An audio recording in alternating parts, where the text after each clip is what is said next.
let's get started. I want to welcome all of you to another event in our Dean's Speaker Series. This is our highest profile series. My name is Rich Lyons. I'm the Dean of the Haas School here, Berkeley Haas. Let me say a few things. This is just a sold-out event, as so many of these are. Mark Hurd, many of you heard Mark in this same series very recently, Jeff Immelt. We've had a lot of very high-profile people. Tonight we have another very, very high-profile person, and I'll tell you more about that, but I'm glad you can be part of this very high-profile series. In fact, one recent person, Arun Sarin, spoke in this series very recently. Arun is right in front of me, very recent and longtime CEO of Vodafone, and an alum of ours, and also serving on our Haas School Advisory Board, for which I thank him. Tonight's guest, Tom Campbell, longtime friend, supporter of the Haas School, as you know, former dean of the school, which we all greatly appreciate. He was dean from 2002 to 2008. Let's give him a hand for that.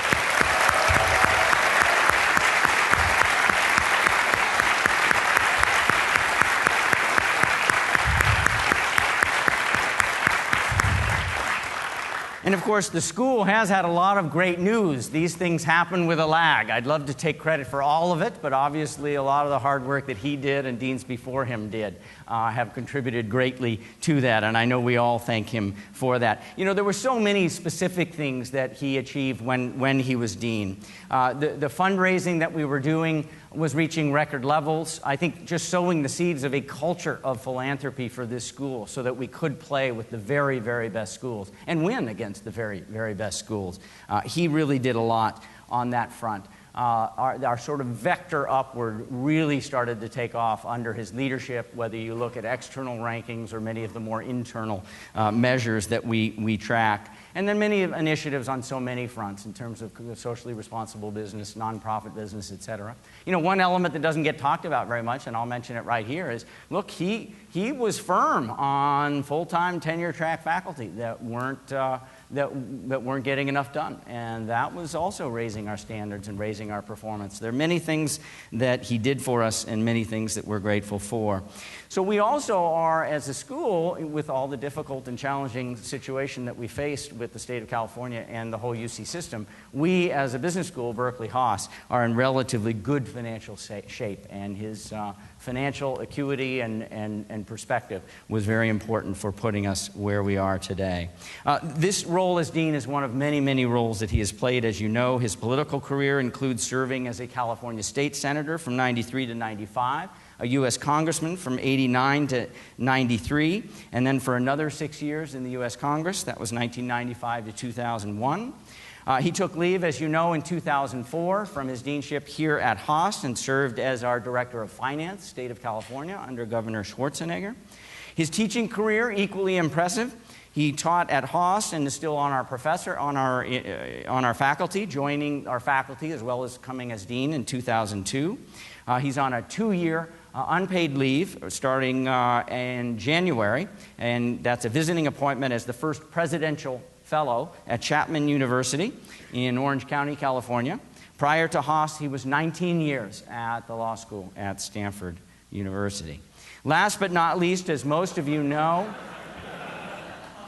Tom is a California candidate for governor for 2010. We'll all be watching his race.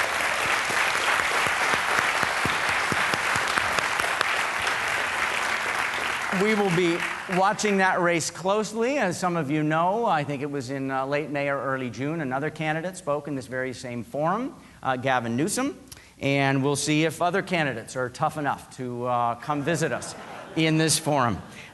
Tonight he has come back. He's going to speak to us, as you know, about political leadership in a world of suspicion. Intriguing. No more comments. Let's get to Tom. Tom, thanks for being here. Thanks very much. Lovely introduction. Thank you very much. Thank you.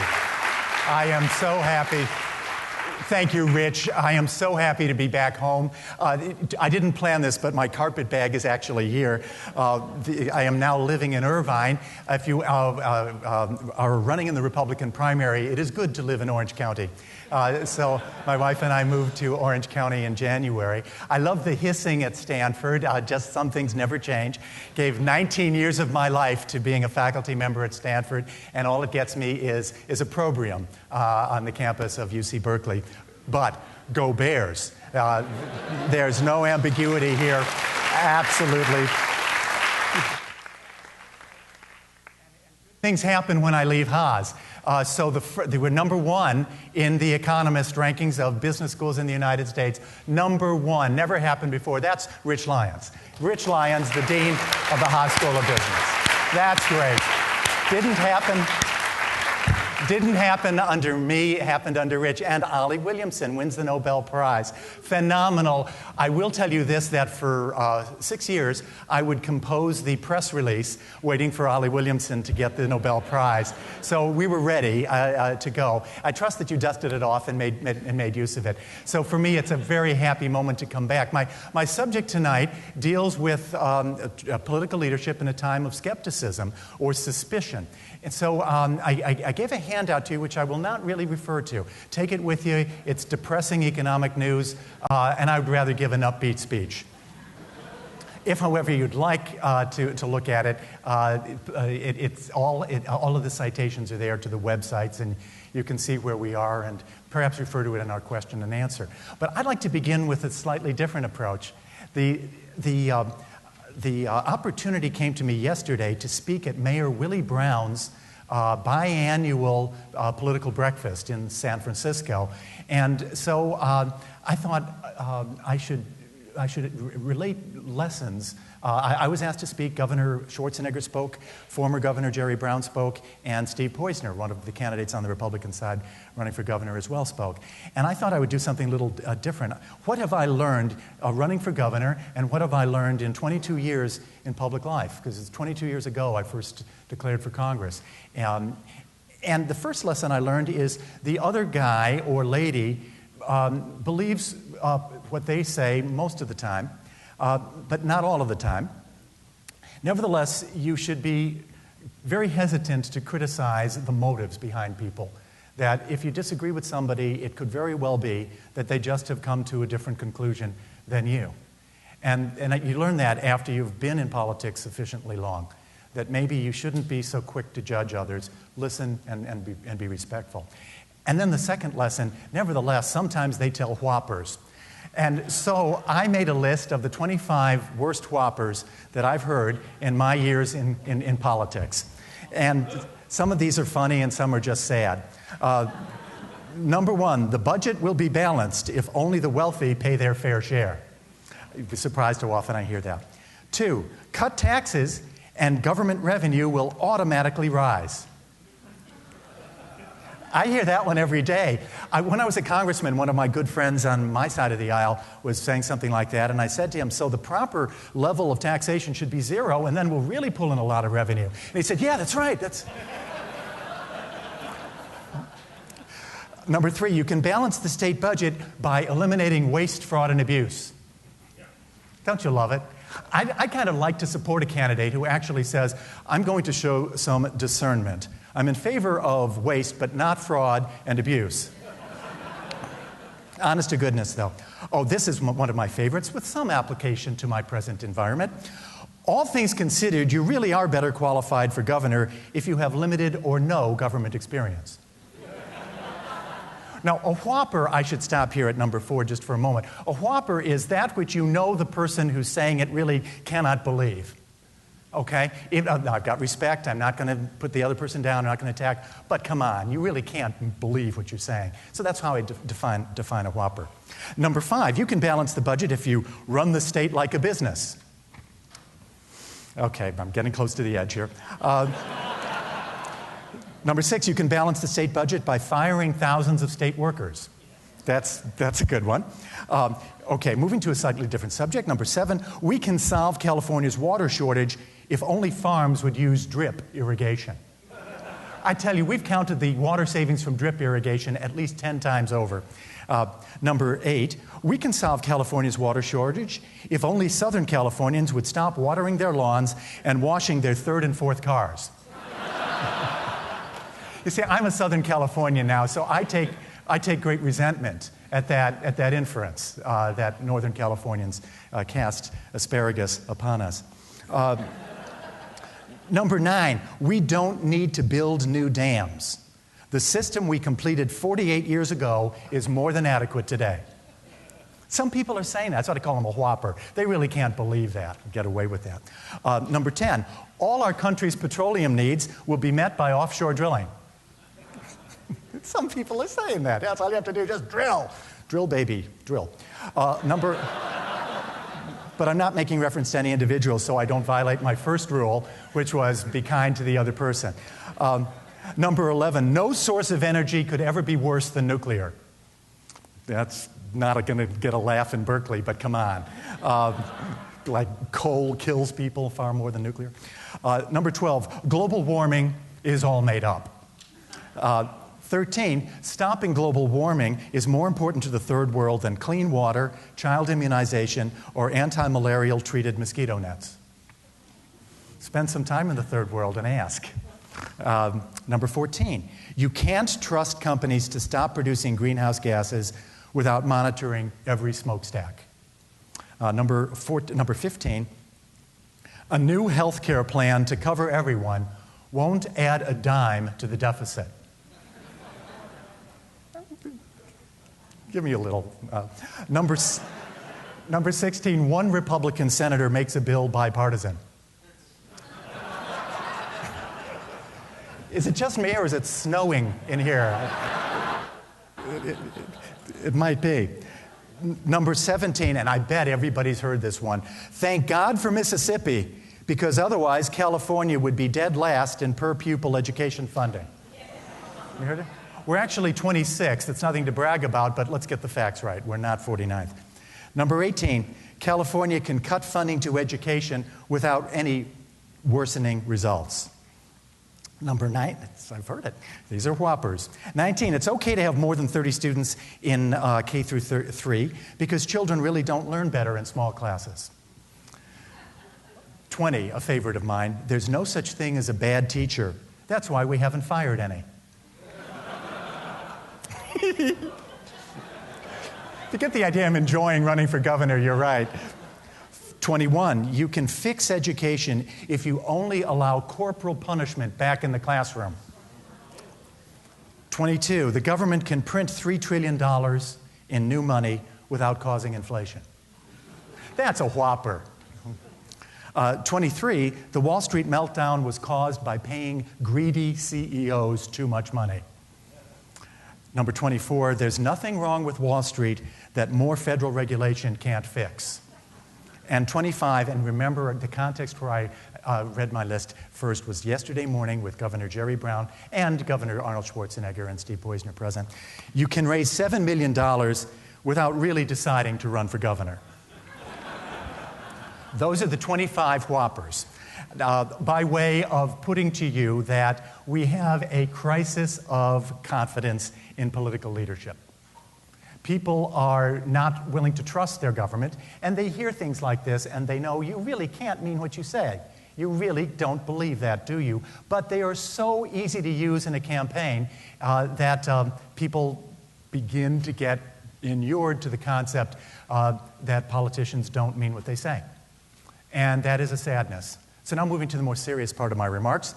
At the federal and at the state level, we have suffered from that, and here is my analysis of why. Number one reason, the Iraq War. So we went into the Iraq War with an express purpose to get rid of weapons of mass destruction. Turned out that was not a justified premise on what we discovered, and we changed the announced purpose of the mission. Number two, TARP.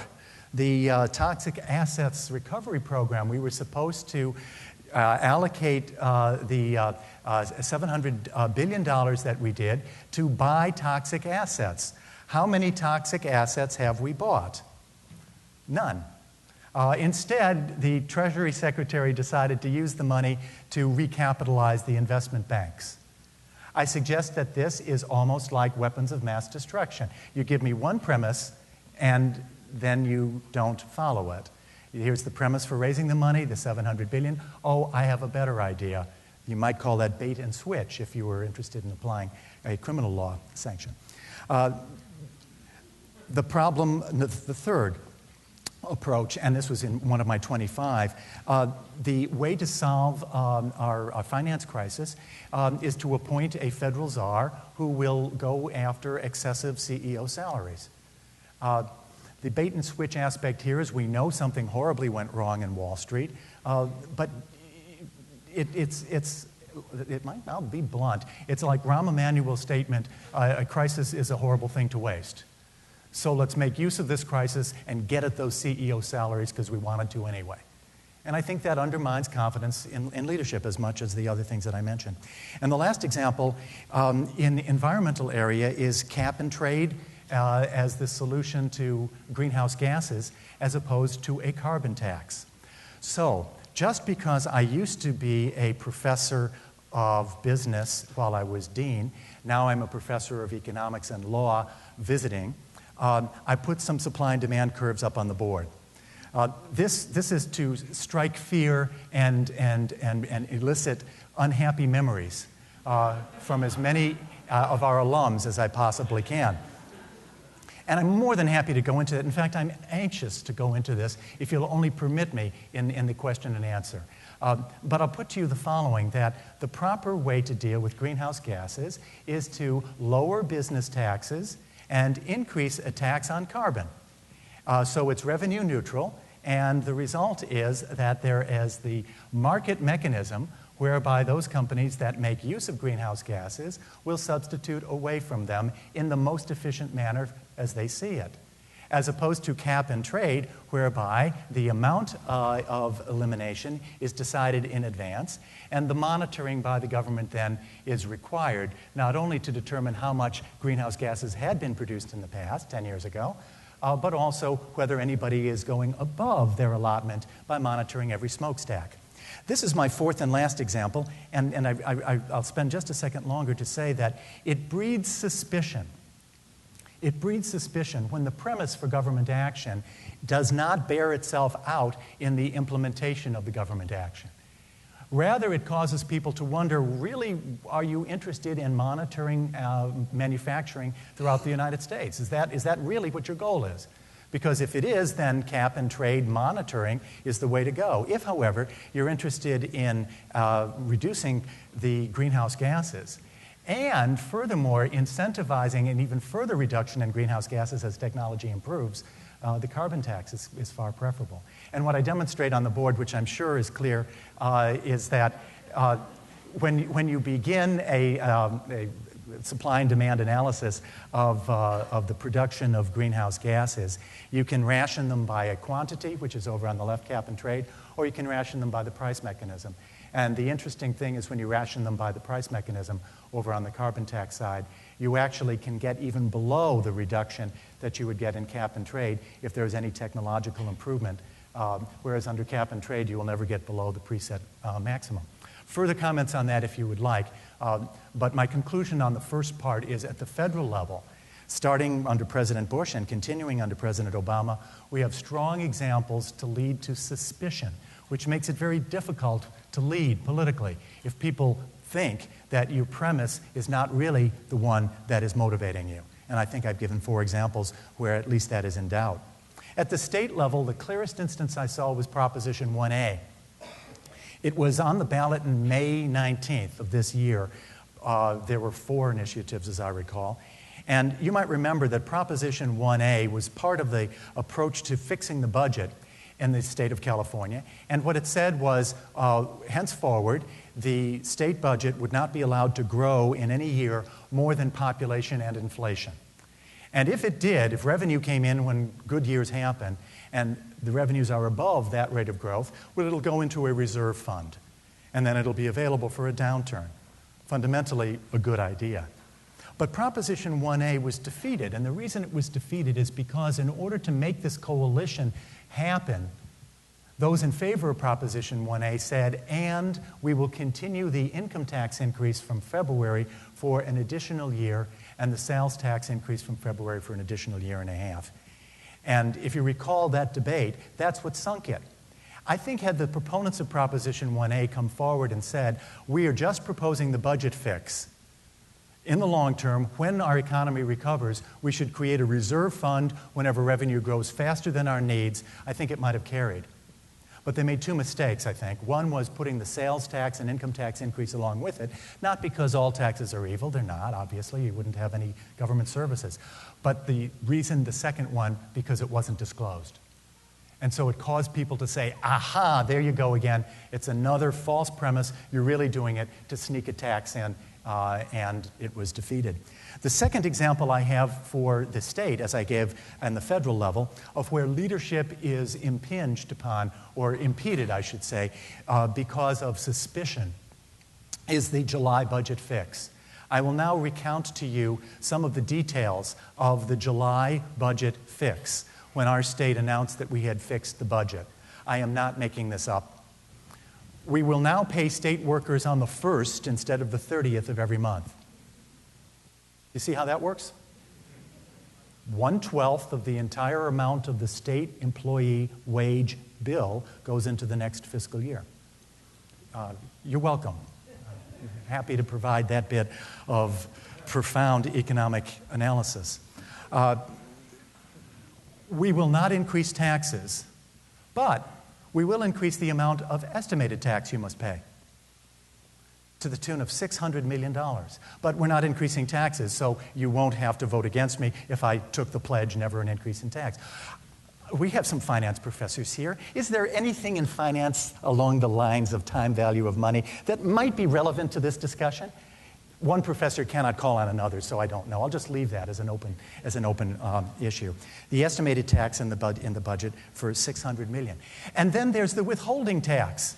So every company, every employer in the state of California is obliged to withhold at the rate of 70% of the estimated annual tax bill in the first 6 months.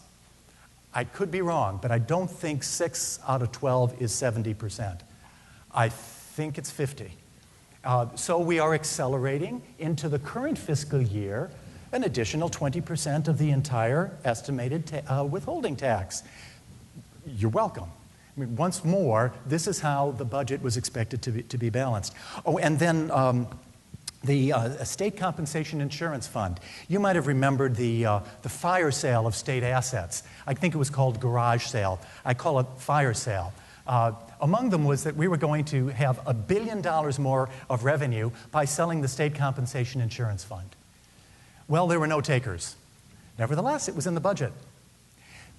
Not everyone realizes the following extremely complex point in state constitutional law. The Constitution of California does not require us to have a balanced budget. It only requires the legislature to say that it's balanced. There's no independent auditor. There's no Sarbanes-Oxley that applies to state government. There's no attestation by a CPA who could lose her license or his license for saying that this is honest. So instead, you presume that you sold the state compensation insurance fund and you got $1 billion. See, the budget's balanced at $1 billion extra dollars. We borrowed from the counties and the cities $1.9 billion. What a great lesson that is. Since the local units of government were frugal, responsible, and actually were running surpluses, the state will now take that money, thank you. But because of an initiative passed 3 years ago, we have to pay it back in the year 2013. $1.9 billion. Why would any rational person with an alternative career choose to run for governor, knowing that in the year 2013, you've got to pay back $1.9 billion? It defies logic, and it gets worse, because we also borrowed from the schools. We borrowed $4.46 billion from the schools, also with the obligation to pay it back 2013 or sooner when revenue turns up. Everything that I've just described is in the budget in July, which was announced as balanced. So what will happen by the year's end is we will find that we're at least $3 billion out of balance. And by the end of the fiscal year, we will find that we're about $9 billion out of balance. Those are the numbers that I calculate, and I'm supported by what I see in the Department of Finance website. Roughly speaking, about a structural deficit of $9 to $10 billion that will be here year in, year out, that we have not addressed at all, but we have instead manipulated in the manner that I've just described, the whopper. So the main text of my sermon. What is right and what is political are oftentimes different. And I will put to you what I think is right, and then we'll all know in a year's time whether it is politically successful or not. What is right is to spend no more than we have. This is a principle that will shock and surprise most in the present legislative and state system, because you don't have to. And think about the nature of a person who runs for office. Very few inherent pessimists get elected. Can you imagine somebody running for governor giving a speech at a business school, handing out depressing statistics and commenting that the situation economically is worse than the public has been led to believe? No, that kind of person would clearly have no chance. You would draw that inference. By nature of being in office and running for office, you're optimistic. So you say things are better than they are. But the fundamental is, let's not spend more than we have. And so there's one sure cure for doing it. It's going to take about 10 years to get there. And fascinating to me is I learned this by studying the budget systems of the other states. And the state of Arkansas has the following system, which we should emulate. You collect taxes this year, you put it into a bank account, let it earn interest, and then you expend that amount next year. Problem solved. Nobody's in doubt as to how much money you've got. Democrats and Republicans can have good faith disagreement as to how to spend the money. Can have a good faith disagreement maybe as we should have more money or less money depending on tax levels, but nobody is in doubt anymore as to how much money there is. There will be no more budget deficit.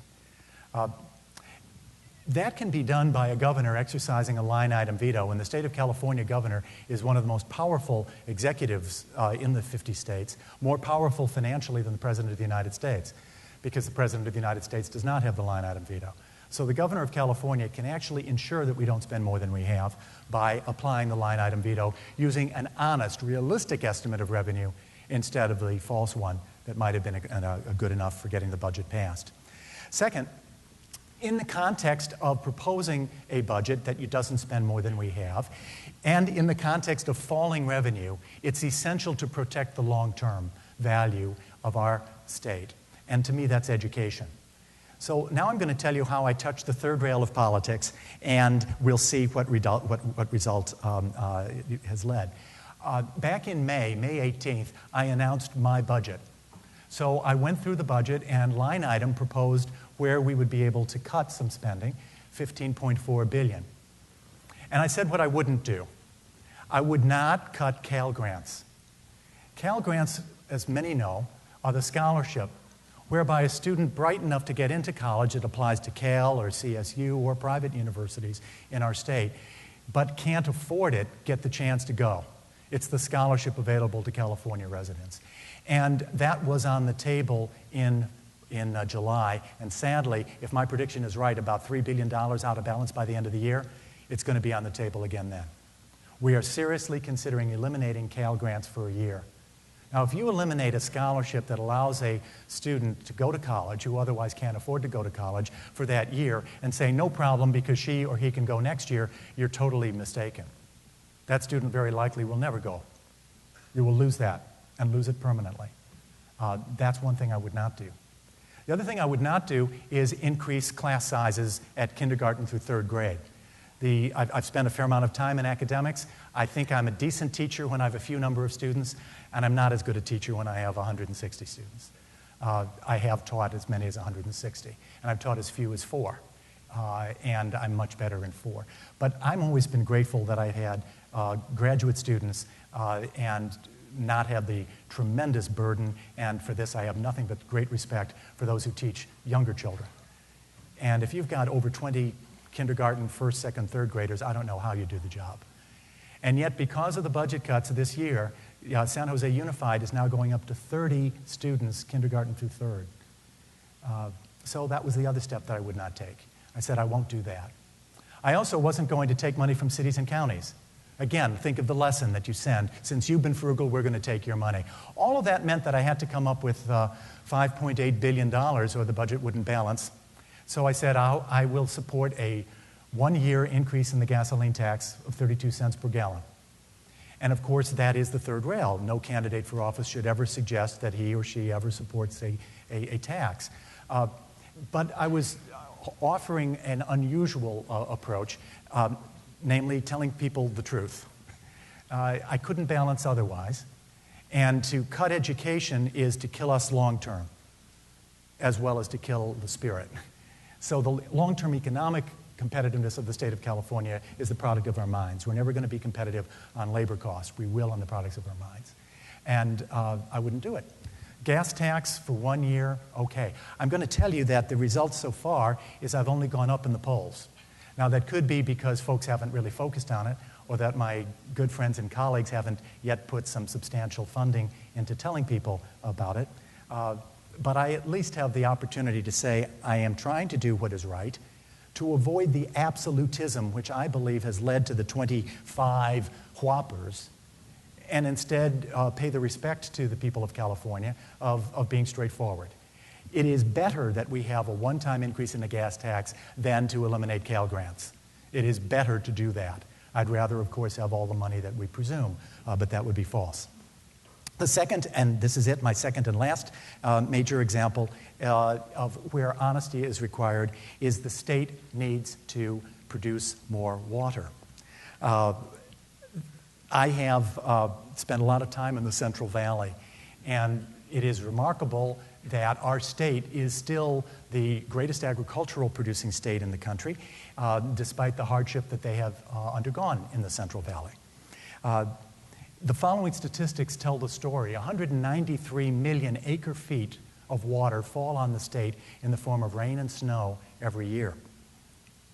Of that, 121 goes into the ground for recharge of the water table and for the nourishing of native species, leaving 71 million acre-feet available for use that falls by rain or snow when the snow melt in our state. 6 million of that goes to cities and industrial use. 20 million goes to agriculture. 20 million goes to the Bay Delta and to the wild and scenic rivers. And 26 million acre-feet out of the 72 available runs off into the Pacific Ocean. Those are the statistics, Department of Water Resources, State of California. To those who say we can get all the water we need by encouraging drip irrigation, you heard that in one of my whoppers, I say I'm all for it. The Pacific Policy, Pacific Policy Institute, Public Policy Institute, of California, PPIC, did some very good work on where eventually we're going to get additional water. And they said from now to 2030, increased agricultural efficiency, high end, could net us 9/10 of 1 million acre-feet. 9/10 of 1. And 26 million run off into the Pacific Ocean. Urban efficiency, 2.4 million acre-feet. Recycled municipal, 1.4. Recharging of the aquifers, 2.0. And existing surface storage, 1.0. In other words, not even a quarter of what would be available if we increased water storage. The increased water storage means building more dams. The environmental criticism is that means then that we will have more obstructions on free-flowing rivers. And the answer is not necessarily. You could increase the capacity of existing dams. But what I found difficult is this absolutism. And it's absolutism on the left and absolutism on the right.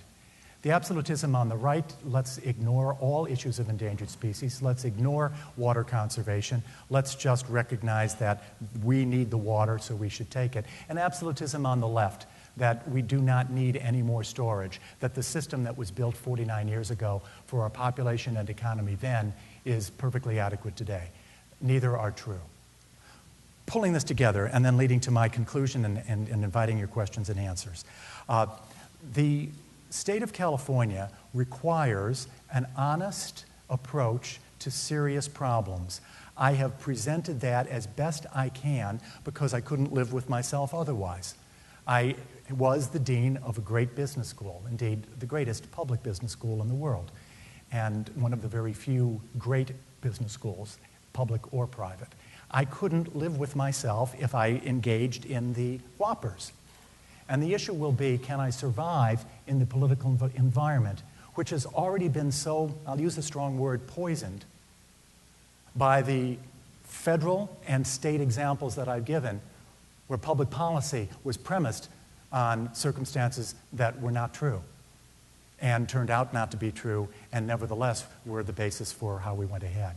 I put the prospect to you that it is the best use of my limited talents and time to try that proposition, and that I wanted to share with you this effort as I came back to Haas. Thank you very much. I look forward to your questions and answers. Thank you.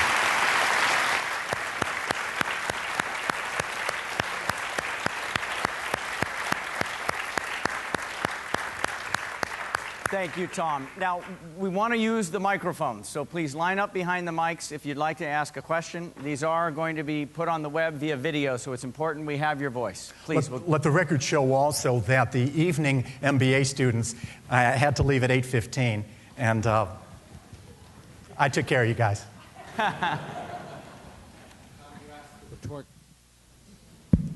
You asked the rhetorical question of what sane man would want to run for governor, knowing the financial situation.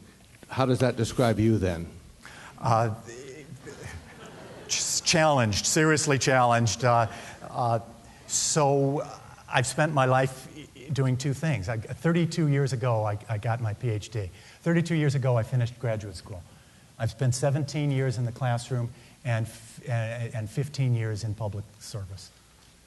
This is the best way I can see to combine those two.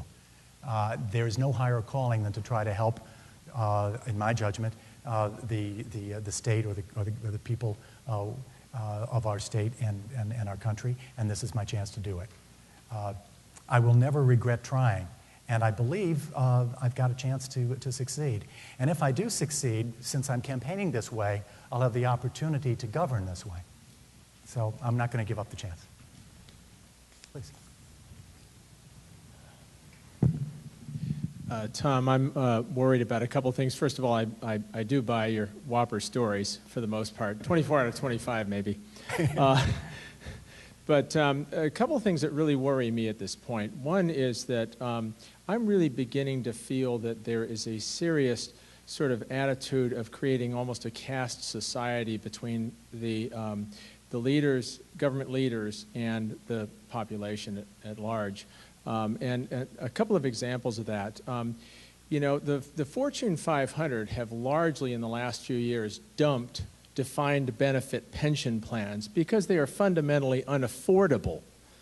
And yet the government and the federal certainly, I don't know to what extent the state, but I believe that's probably the case as well, pays a fairly rich defined benefit pension plan to their participants. That's one example. The second example is I believe that there was a bill actually introduced during the health care debate by an individual in Congress that said that, regardless of whatever we do with this health care program, if we pass something, it should apply to us.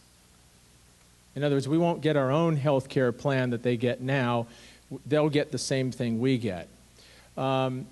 And my understanding is that that individual did not get a single co-sponsor in Congress for that bill, although there's 70 or 80 co-sponsors for most of the health care bills that are out there. I'm just curious about that perspective from you.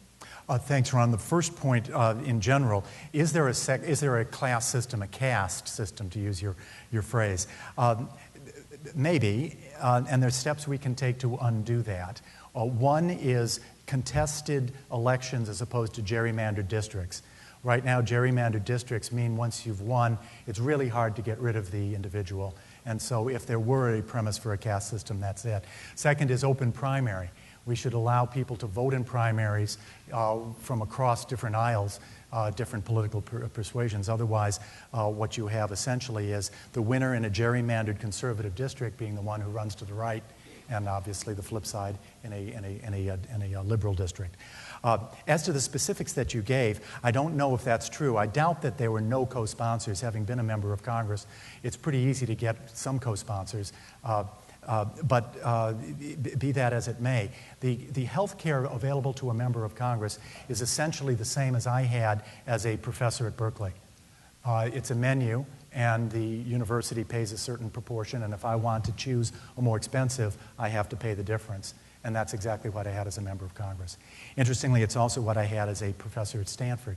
However, there is this difference between Stanford and Berkeley. Stanford, my retirement was tie-cref.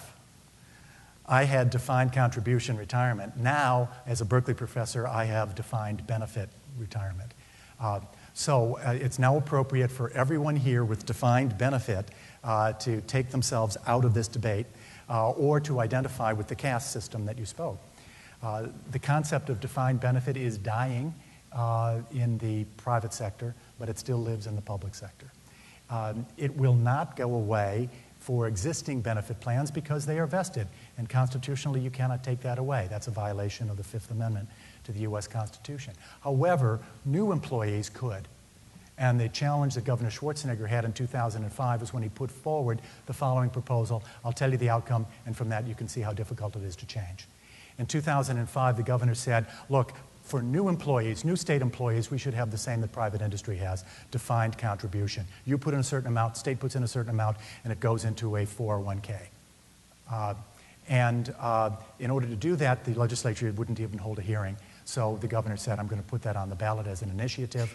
And the then Attorney General created the title and summary for the initiative. You know how initiatives work? You put forward an idea, it goes to the Attorney General, and the Attorney General gets to put the title, create the title for it. You don't write the title. And the then Attorney General said, proposal to limit survivor benefits for police officers, widows, and widowers. Yes. And so we didn't even put it forward. That's how hard it is to change. Yes? Sorry, Mark.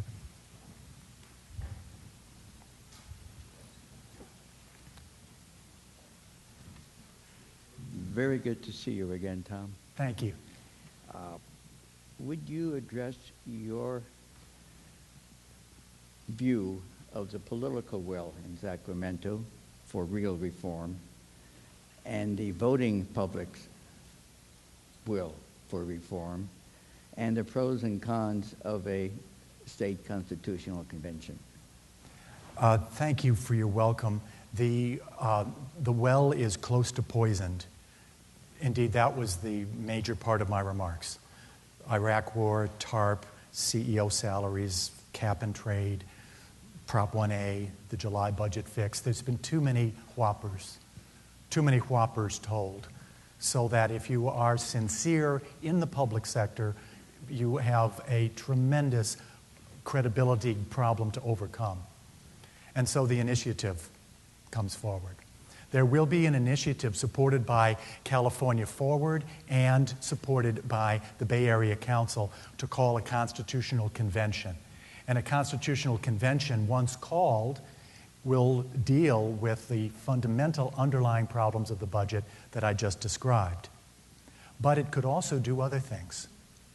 And that's why some people are opposed to it. A constitutional convention the Bay Area Council has drafted will be limited to financial issues. So they say. But it is an open question constitutionally whether such a constitutional convention, having been duly called, could come forward with a proposal on Second Amendment rights. There is no Second Amendment in the California Constitution. There is in the United States Constitution. Or prayer in school. Or a woman's right to choose. That's my phrasing. Abortion, another person's phrasing. Or gay marriage. This being the case, there are many who say the Constitutional Convention is too unguided a missile. The Bay Area Council says we can limit it to the financial side, and even there's a criticism. Don't touch my Prop 13. Everything else, okay, but Prop 13 sure is financial. How about the two-thirds rule? The two-thirds rule for passing a budget, the two-thirds rule for increasing taxes in California. I'll give you my view, which is that it's worth the risk. Because at the end of the process, the voters of California get to decide whether to vote yes or no on the entire product of the Constitutional Convention. And if it is not acceptable to the voters of our state, we can vote no. So I would rather take the risk. And here's to me, the most important example. Ballot box budgeting. It is perfectly legal to put an initiative on the ballot that requires the state to spend money, but does not identify where that money comes from. Now, I happen to support stem cell research. That, to me, is good public policy. But as finance director of the state, I had to come up with $300 million because I was finance director the first year of the stem cell research initiative, which requires the state to spend $3 billion over 10 years and did not identify a source of revenue, except the hope that we would develop intellectual property which would more than pay for it. It wasn't going to pay for it in the first year. I don't know if it's paying for it as we go along. That is an example that could be solved, but only by a constitutional convention. You cannot solve that by an initiative because the Supreme Court of California has determined that the amendment process through initiative is not available to a fundamental allocation of power between the branches, including the initiative process itself. So here's what I would do. Get the convention together and pass an amendment that says anybody can put an initiative on the ballot that spends money, provided they identify where the money comes from, and you can't say eliminate waste, fraud, and abuse. That's it. Yeah. It's not working. Yeah. Thanks. Professor Campbell, just want to say it's wonderful to see you back at Haas. You're always welcome here, and it's great to see you back on campus. Thank you. Had a quick question about your time when you were finance director Yeah. in the state.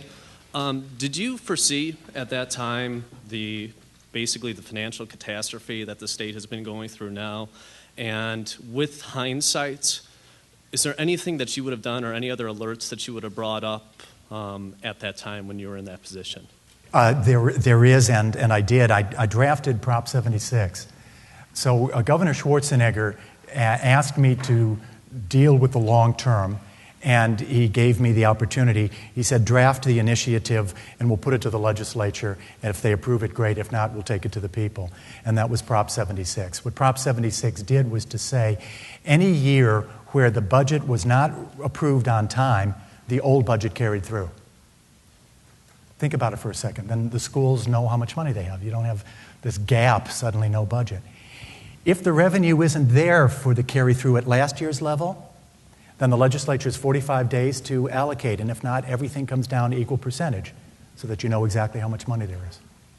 And if revenue comes in above the amount needed, necessary for last year, population and inflation adjusted, it goes into a reserve, which can only be used when you have a year that revenue falls.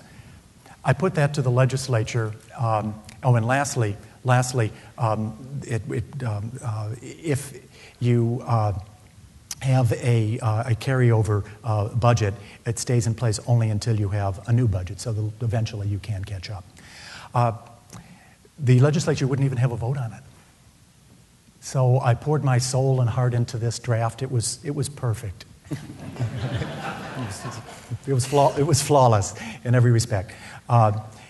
Clearly it wasn't. I'm sure there could have been improved, but the point is they didn't even have a vote on it. So another variation was brought to the people in the form of what became Prop 76. And that one was not the one I drafted. It was slightly different. Everything pretty much the same, except it said that when the legislature couldn't agree in 45 days, the governor got to cut. And that was a huge political mistake, because it allowed the other side to say, see, this is the governor trying to seize power. What we should have done is what I put in my original version, which is Graham-Rudman. If you don't do your job, then there's substitute for backbone, called Graham-Rudman. Everybody comes down. The other mistake was it went on the ballot along with 3 other initiatives, and all of them were defeated. All of them were defeated by the public employee unions, to tell you the truth. The other 3 initiatives were neutral redistricting by a commission, that public employees' union dues could not be used for political purposes without their explicit advance approval, and that K through 12 teachers would not get lifetime tenure after a year and a half. They'd have to work for 5 years before they got lifetime tenure. And the problem was too many initiatives, all available at the same time. Vote no, it's too complicated. And that's what won. But I did see it coming, and had we adopted Prop 76, the state of California would be in balance with a $2 billion surplus today. Doesn't make me feel any better to say that, but that is the truth. Please. On two of the topics you mentioned earlier, the first one being the carbon tax versus the cap and trade, how would you propose to go about taxing without monitoring? And second, where do you suppose to get the money for the Cal Grant after the increase and 1 year increase in tax? And what would be the increase in tax for 1 year on the gas tax? The increase that I proposed was 32 cents. $180 million per penny is the amount of money that you can calculate for the state of California. So $180 million per penny multiplied 32 cents got me $5.8 billion, which is what I needed. And the first question... do I need to monitor? All you need to monitor is that you pay the tax, which is what we do presently on sales tax. What you don't need to monitor is the emissions from the smokestack. If, for example, I'm so glad you gave me a chance to refer to that. If, for example, for the sake of argument, the correct cap and trade is 80% of the present amount of greenhouse gas, you can figure out what the price would be that results in precisely the same reduction, and apply that as a tax, shifting upward of the supply curve by that amount. And so you impose a tax, the same way you impose a sales tax. Pretty straightforward, and we already have the Franchise Tax Board in place and the Board of Equalization for the application of taxes. But what you don't have is the necessity for a government agency to monitor emissions. You simply monitor how much gas, how much natural gas, how much coal-fired energy, how much petroleum are you purchasing, and here's the amount of tax that you pay, just as you presently pay a sales tax. But it would have an increment due to its global warming effect. And it's fascinating. When I've made this case, I have not been contradicted by any economists, but I have been contradicted by absolutists. And the absolutists say, unless you set it this way, I know they're going to cheat. And I say, okay, what's the price of the coupon going to be? What's the price of the permit going to be? I say, well, I don't know in advance, but there will be a price for the cap and trade, won't there? Yeah, sure there will. Whatever that price is, that's the carbon tax. I'm done. Yes, sir.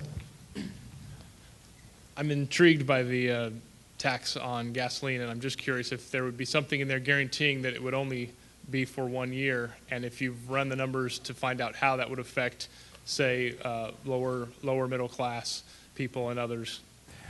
It's a very fair point. My reason for proposing the gas tax was because gasoline had been at $4.30 last summer, and when I put this forward, gas was just under $3.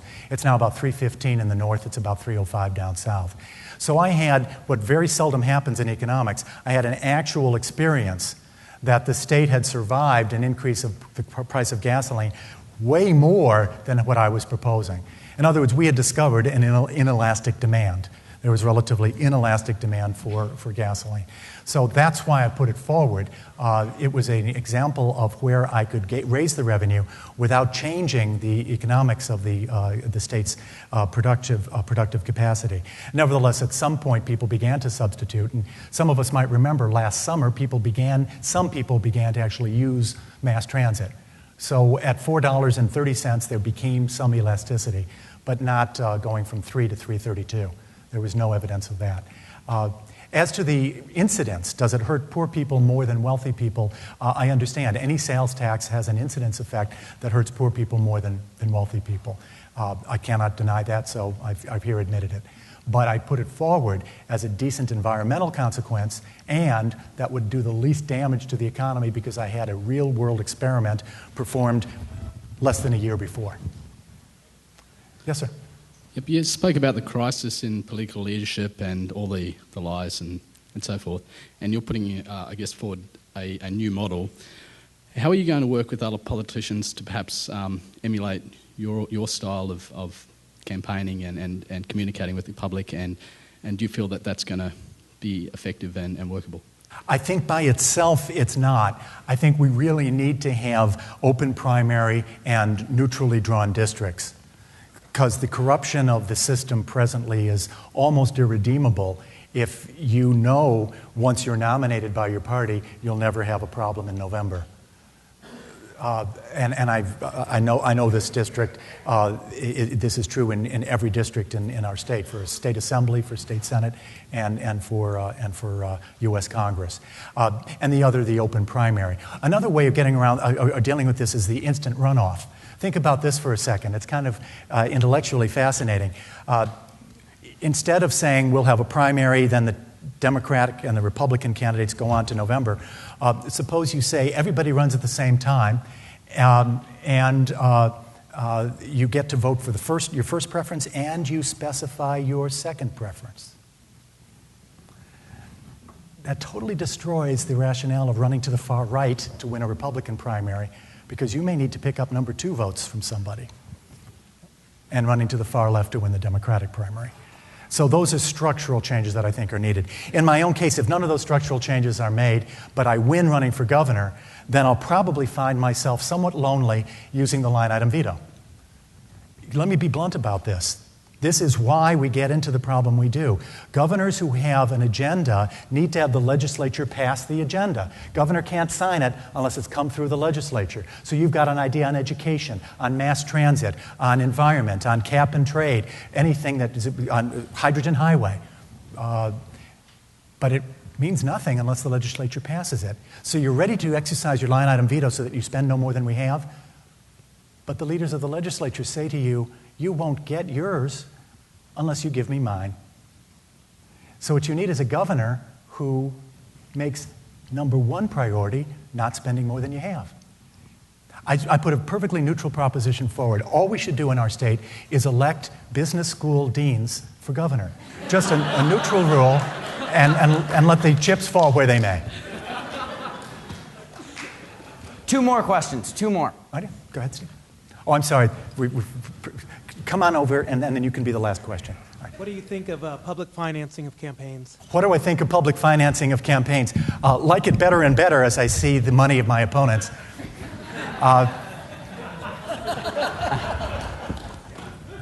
So I've got a couple of suggestions. The public financing might work if we can handle the primaries, Mark. That's just the problem. If we can handle the primaries. The problem right now is that any public financing mechanism, as the Supreme Court has interpreted it, is optional. You can opt out. And Senator Barack Obama opted out, and he became President Barack Obama. Senator John McCain opted in, and he is still Senator John McCain. So the Supreme Court has said you can opt out, and you opt out if you can get more money the other way. So the interpretation of the First Amendment by the U.S. Supreme Court substantially undermines the idea of public financing in the only area where we have it, which is for president. And then the second is the point I began with, the primaries. You have to figure out a way to deal with the primaries. As long as you have gerrymandered districts, the primary is the election, and there's no public financing model, at least that I've seen so far, put forward for the primaries. So those are practical problems to overcome. Yes, Ken? Tom, I think it's pretty clear to all of us that our state legislature has yet to find a program that it doesn't like to fund, and that there's almost no way to contain the spending that is voted through the legislature. It's also pretty clear to most of us that while you may have a hard time defining it, there's a lot of waste and abuse in the government system in terms of work rules, in terms of contracts that have been negotiated over years and years, in terms of the kinds of pension that we've talked about, et cetera. I think what I heard was that you said the solution to that is line item veto. But it seems to me that that doesn't go far enough to deal with the really kinds of systemic problems that we've got in funding this state. I mean, we're billions and billions of dollars off from being in balance because of the extreme expenditures and the extreme waste. And is line item veto really the only way to go at that, or is there something else that's politically viable? When I've criticized the elimination of waste, fraud, and abuse, it's not because I favor waste, fraud, and abuse, though I am tempted to favor fraud and not waste, as I mentioned before. But simply that if you balance your budget claiming that that's where your money's coming from. I think once you get in the opportunity to do an analysis of government, there's much that can be saved. I'm just against people saying, I will spend $5 billion more, because I will find it in waste, fraud, and abuse. Let me put a fine point on this. I'm against a proposal for national health care that says we will not increase the deficit 1 penny because we will find waste, fraud, and abuse in Medicare. That's what the president said in his speech. I'm all for rooting out waste, fraud, and abuse in Medicare. Let's go get it right now. But don't tell me that that's where your source of money is going to be, because you can't budget on that basis. So once you're in office, what can you do? The effect of the line item veto is to require the agency heads then to spend less. And if you appoint good people to head your agencies, they will find the most efficient ways to spend less. That seems to me wise. Second, fundamentally, is contracting. We should allow design build, and we should allow bidding even if there is no union bid. And that is very, very difficult in a state which is substantially influenced by public employee unions. I'll just say that that's a fact. But if you curb the total amount and you limit it to what actually is the revenue that we have, then the natural system is, well, let's spend this wisely. We'll produce, at least I hope, an improved result. Tom, products of the mind. Thank you, sir. Hi, Joy. Thank you very much. Thank you.